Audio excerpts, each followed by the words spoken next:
Welcome. This is Amy from the Dog Guide San Antonio here with our guest trainer, Stephanie Garza of Pup Pup and Away here in San Antonio. Thank you all for tuning in. Today, we are here to talk about puppies and puppy training specifically. As a dog trainer, Stephanie is an expert on this. So we took some reader questions before today's event. But we also have just some general questions that we'll go through with Stephanie as well. So before we get to the reader ones, I thought we'd start off with some general puppy training questions. I guess before we get really into it, Stephanie, at what age is your dog still considered a puppy? What is that age range? Everyone's really surprised by this answer because it's not very long at all. I start telling people around 4 to 6 months, your dog starts to transition from puppyhood to adult. So to be honest, a lot of their puppy stage is actually spent with mom and with the litter mates. We only get a very small portion of it. Because at 4 to 6 months, they start to go through their primary socialization window is now starting to close, and they're now starting to become a little bit more exploratory, a little bit more independent. And just like human teenagers, they kind of forget some of the things that you've taught them. So usually about 4 to 6 months, and there's a little bit of variation in that, especially depending on your breed. Bigger breeds tend to mature a little bit earlier because their lifespans are so much smaller. And so it just kind of depends. But usually 4 to 6 months, I start telling people, yeah, you no longer have a puppy, you now have a teenager, an adolescent on your hands.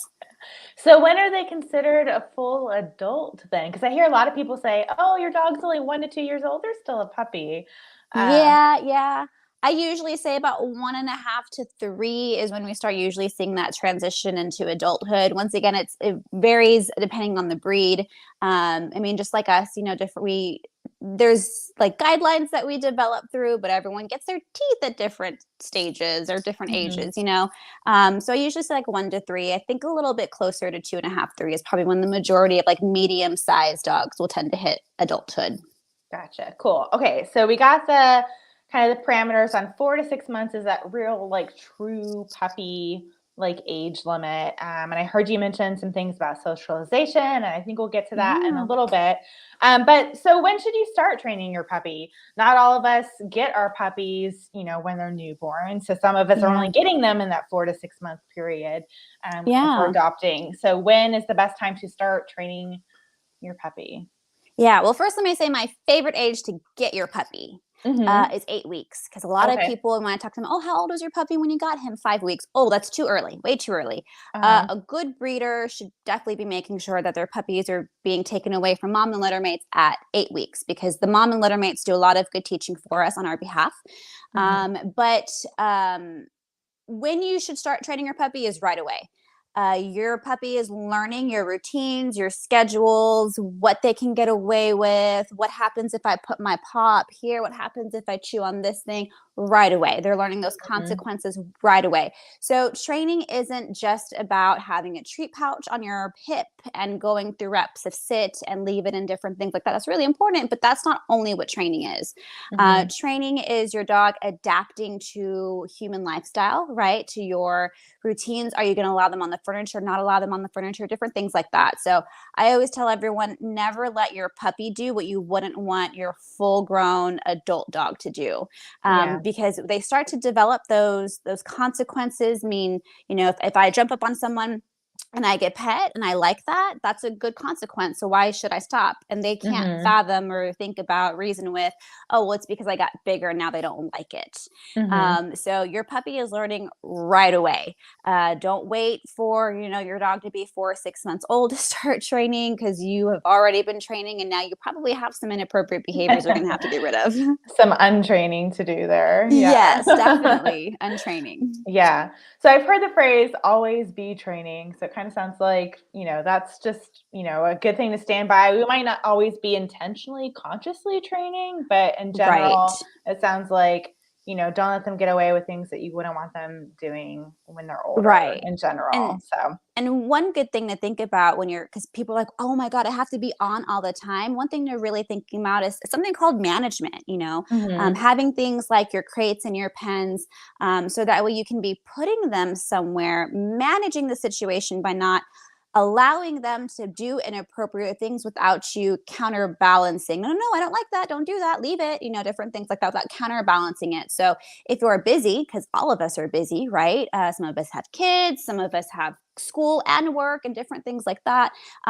Management with pens, with crates, different things like that to help alleviate the opportunities for your dog to be a little rascal without you being able to be there to correct and redirect. Mm-hmm. Awesome. Cool. Thank you. Okay. So we talked about, 8 weeks is a really good time to get your puppy if you're going to be a new puppy owner. And 4 to 6 months is that sweet spot for when they're transitioning out of the puppy age. Happens Is so quick. there an age that's too old for training your dog? I guess, there's the phrase, you can't teach an old dog new tricks. That might be beyond the puppy age, but Yeah. and you mentioned some of the, at 4 to 6 months or after that, there might be some untraining to do. So is there an age at which a dog is just untrainable?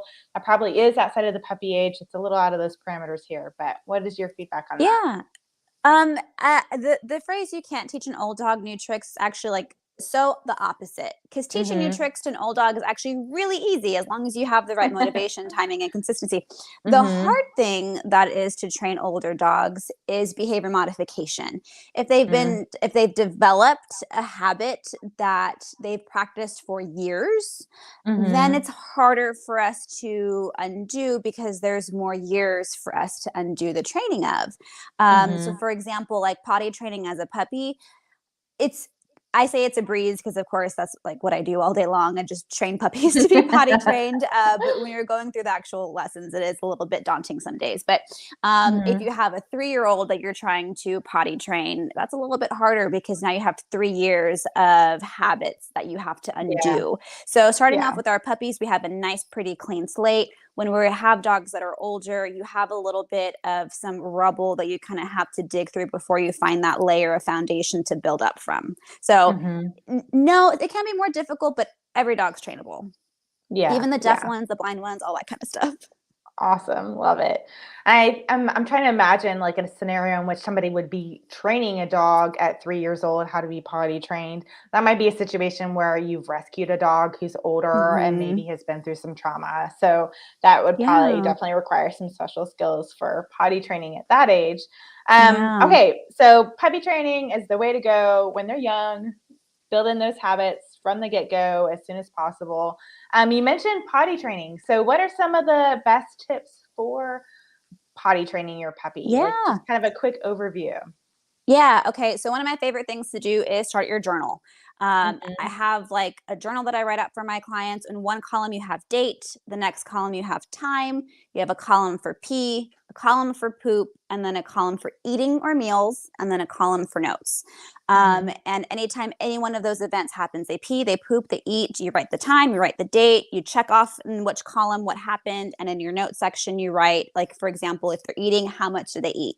If they peed Mhm. or pooped, where did they pee or poop? This really Mhm. allows you to, one, start to see not necessarily a schedule, but a routine, right? Mhm. Some dogs will typically like potty poop, 30, 45 minutes after they eat. So it kind of allows you to kind of see those things, but also allows us to really kind of dig into how our progress with how many accidents are decreasing per week as we go.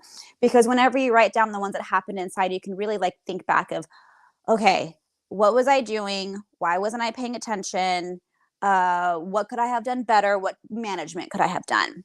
So Mhm. one, starting a journal. Two, management, just like we talked about before. Those pens and those crates are going to be really, really, really important because in order to have a very successful potty training journey, you have to catch every pee or poop accident that your dog is having inside. Okay. Mhm. Um, because when they go and they kind of walk away from you and they pee or poop, it's self-rewarding. It feels good for them. Mhm. And we just needed to be there to see it. Oh, no, no, no, no, no. And then interrupt them in some sort of way, pick them I up, thought you were run them calling out. your dog for a second. Everyone does that.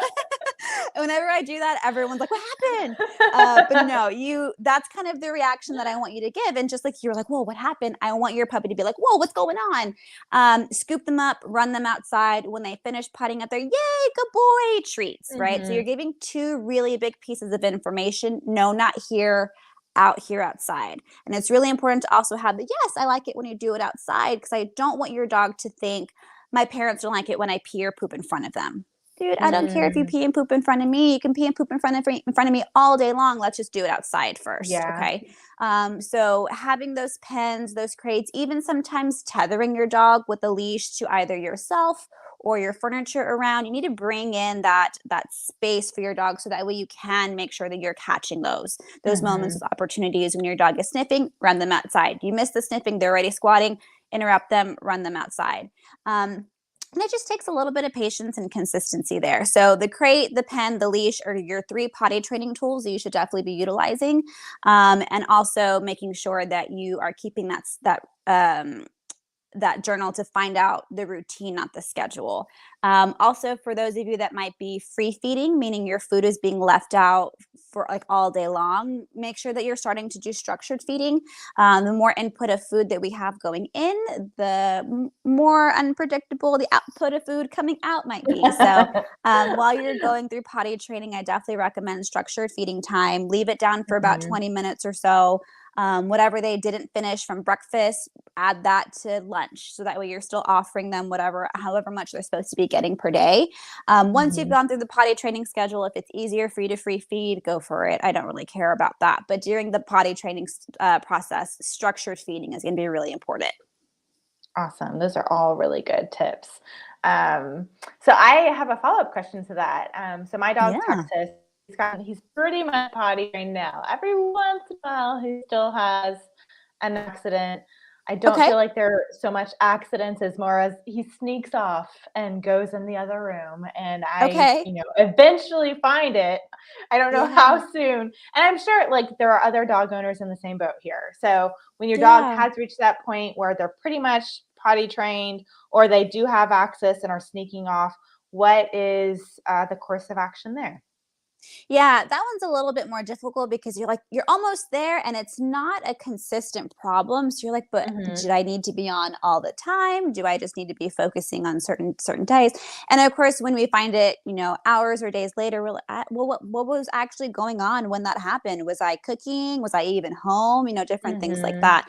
And so that one does get a little bit tricky. But if you're having, I mean, how often is this, like a once a week thing I or? think it's like once a week at maximum now. It Okay. was more regular. It has, decreased. And Okay. a lot of my reaction has been to make sure, because I have, kids at home. So it's not always just me Yeah. around the Yeah. dog, but we're getting home at the end of the day. And, you Yeah. know, that might be when it happens. So it's making sure that we're Sure. all on board with like making sure he's getting out. Yeah. Yeah, I think closing doors, closing parts of the house with baby gates might be really Hmm. important, especially since he's very mobile, right? He's because he's an adult, right? No, I got him as a puppy. He was about 4 months old when I got him, Oh, so okay, yeah, okay. I thought he yeah. was a little He's bit a older. teenager now, yeah. He's a teenager. Yes, indeed. A hardcore teenager. But yeah, I definitely think closing off some parts of the area, whenever no one can have eyes on him, that's when, crates or pens are going to be good. Mhm. And maybe just kind of going back to keeping a little bit of schedule. So then that way you guys can see, like, oh, yeah, usually at 4 p.m., around there, we have a poop. So around 4 p.m., let's make sure he's not roaming around and that we have a chance to be taking him outside, or at least we're watching him. So that way when he does start to go somewhere, we can interrupt and take him. Yeah. Um, Tethering might also be a really big one that you want to consider, because if he's going off into different rooms and Mhm. performing the business, it sounds like he might be trying to hide it a little bit. Mhm. So managing by closing doors and using that tether to keep him closer to you. So then that way, when you see him kind of like attempting to go off and sniff, then like, okay, let's go outside, dude. And then making sure, maybe teaching him also to indicate that he has to potty might be the next step Yeah, for you guys. So awesome. maybe something like having the bells that hang from the doorways and teaching him to do that. Some people love those. Some people hate them, because eventually, if your dog loves to just be outside in the backyard, they'll ring it just to Mhm. go outside. Yeah, But I tell everyone we'll use it for potty training. And then if we hate it afterwards and potty training's done, we'll get rid of it, yeah. because they'll find other ways to indicate. But I think the indication part might be the next thing that we should work on with you. Cool, thank you. Awesome. Okay, so we talked a lot about potty training. What are some other essential things that we should be teaching our dogs while they're puppies? Yeah, I think crate training, and I know that some people hate the idea of using a crate or a kennel, but Mhm. it's really important that One, because it's a great potty training tool, right? So it already has a really big advantage to using it.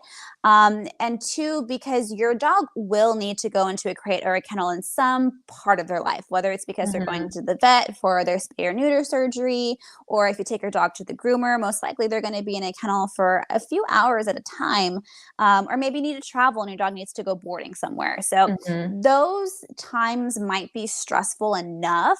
Don't let it be stressful plus having the stress of, oh my gosh, I'm in a kennel or a crate and I don't know how to be in here.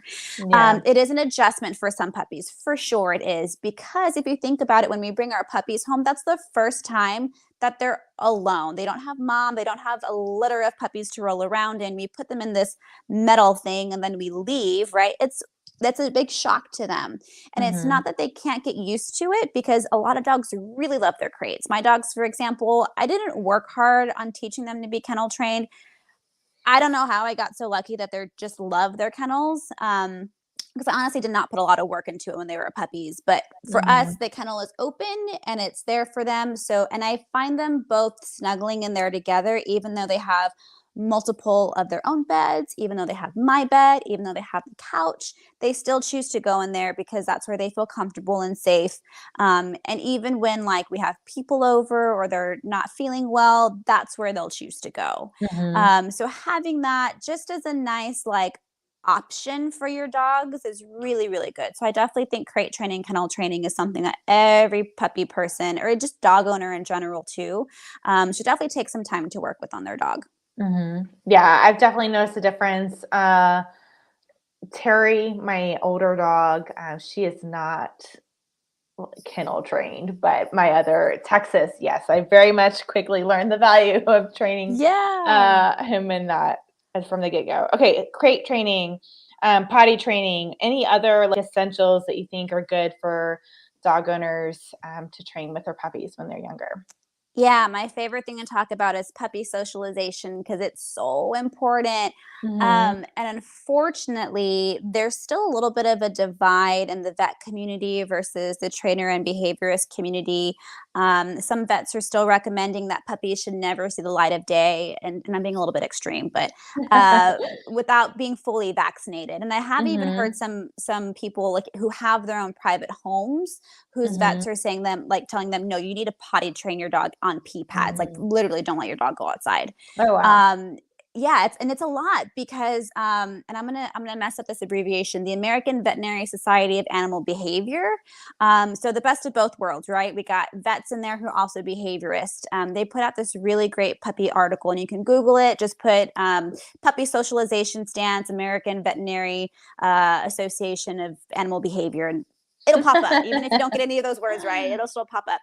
But they have a beautiful, about 2-page article really talking about when your puppy is so young, that social ability far outweighs the fear that, because most puppies are not fearful, right? I mean, of course they can be if they came from a mom who was full of stress while she was pregnant with them and on the streets, different things like that. Those fear and stress can definitely be genetic, but I digress. The social ability of a puppy far outweighs the fear that a puppy normally has. So that's a great opportunity for us to be socializing our dogs to people, to dogs, to stimuli, things in the environment, sounds, textures, smells, different things like that. Because I want you guys to think about that as your vaccination against behavioral problems. It is definitely more probable for dogs, especially under the age of 3, to create behavioral issues due to a lack of puppy socialization than it is for them to catch a communicable disease. It does happen, though. Of course, parvo is really a thing. I'm not trying to start a conspiracy that anything like that isn't real, because it really is. And it's definitely important, but which is why puppy socialization should be done in clean, safe environments that are set up specifically for that. Okay. So for example, we have a puppy socialization, and you have to be a client of ours because we have to know your vaccine status. We have to have at least 2 sets of vaccines on record for you. And I know every single puppy that's coming in, and I can sanitize everything that your puppy is going to be touching. Getting your dog around healthy, vaccinated family or friends dogs is another great way to do it. And making sure that those dogs are playful, right? You don't want to get them around, your sister's grumpy dog like mine, like Sully. You want to make sure that they're happy, fun-loving dogs that are healthy, who are fully vaccinated, because they're less likely to bring anything to them. And then thinking about the environment as well. Don't do this at a dog park where we don't know anyone's vaccination status. Not everyone, but people tend to not pick up after their pets there, different things like that. And so you can be doing some of these things too in healthy situations. Like, for example, you can take your dog to a Home Depot, take some sanitization wipes, wipe down the cart that you're going to be putting them, maybe put a blanket or something on there, and wheel them around. Don't put them on the floor, but wheel them around, and be giving treats. Or your dog is super cute, so multiple people are going to want to touch them, right? And so having them meet people and different things like that. So plenty of socialization can happen before before fully vaccinated, in a clean, safe way, because the number one reason why dogs are given up to shelters is behavioral problems. The number one reason why dogs under 3 years old are euthanized is behavioral problems, not necessarily, those communicable diseases. But of course, socialization isn't forcing your dog to be in scary situations either. I think that with the idea of socialization really catching on and everyone wanting to do puppy classes, and a lot of my clients, like, the number one goal that I hear from them when I ask them, like, okay, well, what are your big training goals? Why are we going to be training together? Is, I want to be able to take my dog with me everywhere, right? That could be pretty stressful for a lot of dogs. And I try to, take some time for my clients to understand that could be pretty stressful. So sometimes we overdo socialization to the point where now we are causing behavioral problems. Like, if you teach your dog only, like, yeah, crazy things happen when we see puppies and other dogs, like, you set your dog up to be like, to be really amped up whenever they see another dog. So maybe now you're starting a little bit of leash reactivity. So making sure that proper puppy socialization is also, you're experiencing these new novel stimuli, and you're creating almost an indifference to them. We're not scared. We're happy about them, but we're not overexcited. So still training through your puppy socialization. And one thing about socialization as well is, it's not, we used to have like this check mark list of like all different ideas that you can, like people with hats, people with sunglasses, show your dog, like very like itemized things. Yeah. And that seemed to overwhelm people. And the idea of puppy socialization isn't necessarily to teach, like, to show your dog every single object in the universe. The idea of puppy socialization is to get your dog to experience new stimuli enough, and to realize new things are not scary. So when I meet new things, it's cool for me to be investigative. I don't have to worry about it. It's what we call bounce back. When puppies or dogs in general kind of get startled by something, and like, what was that? And they maybe woo, woo, woo, woo, woo, a little bit, right? How fast they recover from that initial emotion is what we call bounce back. So if they like startle and for a second, but they're like, oh, it was that? Okay, no biggie. Like, that is what we want to develop in the puppy socialization stages, that good bounce back, meeting and seeing new things, maybe sometimes being startled by something, but recovering from it really quickly. Awesome. I had a lot of things you. to say about socialization. Yeah. Well, I really appreciate the idea of, going with our dog's comfort level with what they can and can't handle. My dog, Terry, she's like, can't handle being around a ton of other dogs. And it stresses her out more. Whereas Texas is much more, likely to be chill around other dogs. And so finding different ways for them to be out and about in the world. So they're each capable of different things. So, okay. I think those are some good like overviews of puppy training in general. Obviously there's like kind of subcategories for specific, like sit, stay, all of that good stuff, that goes underneath that umbrella. But we did have a couple of reader questions that I wanted to get us through before we wrap up here today. And these may or may not be specifically puppy related, but I think puppy relevant as well. So the first one we have is, how do I keep my puppy from continuously biting me? I feel like this is definitely like a puppy behavior. Sometimes that goes on for longer if we don't get it under control. But so what are your tips on that? I love what you just said. It could go on longer if we don't take control over it. So oftentimes we have a lot of puppy behaviors like chewing or biting that are definitely age specific, right? They're very puppy behaviors, but those should be reasons why they're doing it, not excuses, right? So we still want to train against it so that they do grow out of it. My biggest thing with puppy biting is every puppy does it. Some people are like, oh, my dog's being aggressive. And I'm like, no, it's just how they play. And unfortunately, they have really sharp teeth. Luckily, those teeth fall out about 4 months, and you start to get full adult ones at 6 that are a little bit more dull. So thank God for that. But it's all about teaching puppy bite inhibition. It's about our skill to be able to teach our dog how to control the pressure of their bite. It's really important. And honestly, one of the only times puppyhood is when you have the chance to teach that skill. So my biggest thing is when you're playing with your puppy, one, already have all your toys with you. Maybe not all your toys if you have a ton, but don't let your puppy bite you and then you get up and go grab things and bring them to them, because that's a good way to accidentally be reinforcing it. So already have all your toys with you. When you're playing and your puppy is biting you, if it's soft and it's literally not causing you any physical pain, don't encourage it, but just ignore it and continue to calmly play. If your dog does start to get some pressure on you, I have a tendency to go, ow, or something like that. One of two things will happen. The first one, your puppy will, oh my gosh, I'm so sorry, and calm down. And if that's the case, thank you, and we'll keep playing. The second option is your dog was like, whoa, you just squeaked and that was so much fun. Let me jump up at your face. If that's the second thing that your dog, or if that's the thing that your dog does, very calmly and carefully pick up your puppy. And I want you to already be playing close to their pen, close to their crate, or maybe close to your room with a baby gate. Separate them from you. So put them in one of those areas for 3 to 5 seconds, super quick. If they're quiet and calm, let them out, repeat the process. It's the repeating of the process that helps that light bulb go off for your puppy. Oh, it's when I bite her really hard that I lose the opportunity to keep playing with her. Maybe if I continue to be soft and do those sorts of things, we'll continue our play session.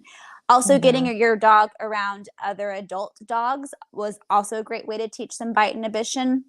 Because the other dog typically will give really good feedback, and sometimes it looks like rah, a good snap or different things like that. And letting your dog realize like, hey, like skin hurts, don't do it. So it takes a little bit of time and a little bit of practice, but it's definitely an important skill to teach this young.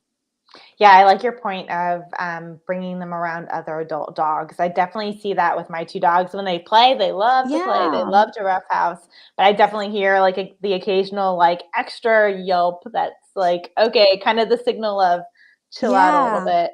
That's a little I mean, too they much. speak So. dog more than we do, right? So Yes, it's easier for them to be giving those corrections. Yeah, absolutely. Awesome. Cool. Okay. Our other question that we had was, how do I get my dogs to stop barking when the doorbell rings? I think this is like a question that will always exist with dog owners. And I feel like, maybe this is or isn't a puppy related question. I feel like when they're real little, they probably aren't even noticing the doorbell. But as they become more aware of their surroundings and their environment, that's something that comes up, maybe not quite right away, but I'd love your insights on that. Yeah, you're absolutely right. So usually barking at the doorbell is a learned behavior, whether you have adult dogs that are barking at the doorbell already, or with experience, they realize when I hear that sound, the magical portal opens and something either exciting or scary happens, right? So let me go ahead and start barking. So the biggest thing that I would do is, if you have a puppy, is doorbell desensitization. Ring it multiple times throughout the day without any sort of consequence happening. It's called desensitization because you're putting no consequence to it. So the more they hear it, the more nothing happens. It just becomes another happening of their day. Now, if you have an adult dog, it's a lot harder because once again, you have habits that you have to undo. And one thing is to figure out, is your dog barking out of excitement? Is your dog barking out of fear? Because you would probably, the things that you do in those 2 different situations is a little bit different. The doorbell desensitization is another thing that I would do. Ring the doorbell, give lots of high value treats. If it's more of a excitable thing, then maybe we teach a different behavior instead, like go to your mat instead of doing the barking and running out the door.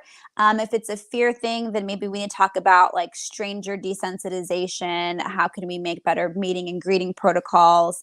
Maybe your dog should be meeting the stranger outside versus inside after the doorbell has rung until they get comfortable. Then we start to bring back the usual doorbell rings, door opens, different things like that.